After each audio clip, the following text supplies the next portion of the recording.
A critical analysis of the portrayal of emotions in Star Trek. Strange New Worlds versus classic Star Trek. Let's dive deeper into this fascinating topic. In the original Star Trek series, which premiered in the 1960s, emotions are indeed often depicted as a liability to be overcome in favor of logic and reason. This is particularly evident in the character of Mr. Spock, the half-human, half-Vulcan first officer of the USS Enterprise. Spock's famous phrase, "fascinating," often precedes a moment of introspection, but it's also a subtle way of acknowledging the allure of emotions, which he strives to suppress. However, as the series progresses, we see glimpses of Spock's emotional vulnerability, particularly in episodes like This Side of Paradise and Amok Time, where he grapples with the emotional demands of being human. This dichotomy between logic and emotion is also reflected in the character of Captain James T. Kirk, who embodies the idea that strong emotions can be a powerful motivator for decision-making. However, even Kirk's emotions are often portrayed as a weakness to be tempered by his first officer's more rational approach. This dynamic is a hallmark of the original series and sets the stage for the complex exploration of emotions in subsequent Star Trek iterations.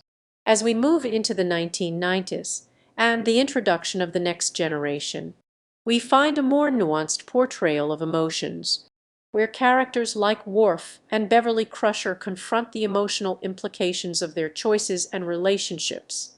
In stark contrast, the latest iteration of the franchise, Star Trek: Strange New Worlds, offers a fresh take on the Star Trek universe, one that prioritizes character-centric storytelling and deeper emotional exploration.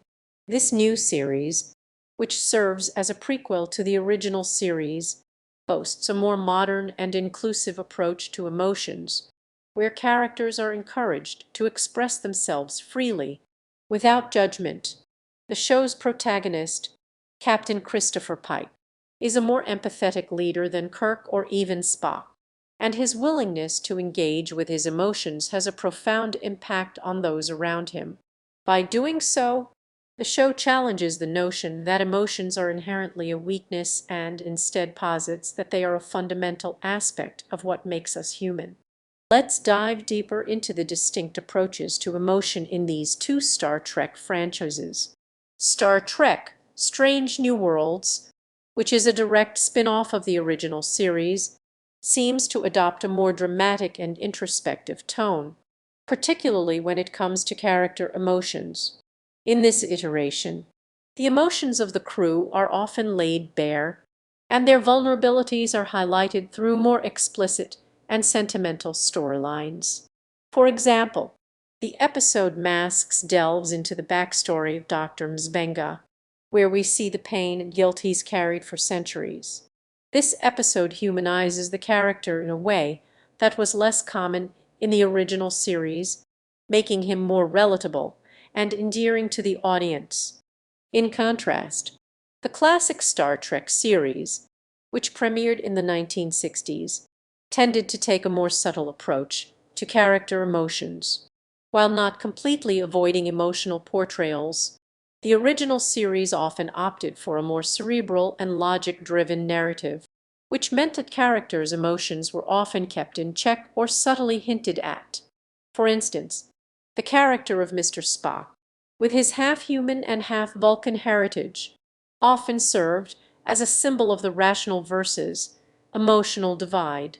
His character's struggle to balance logic and emotion was a recurring theme, and his iconic catchphrase, "fascinating," became a byword for his Vulcan emotional restraint.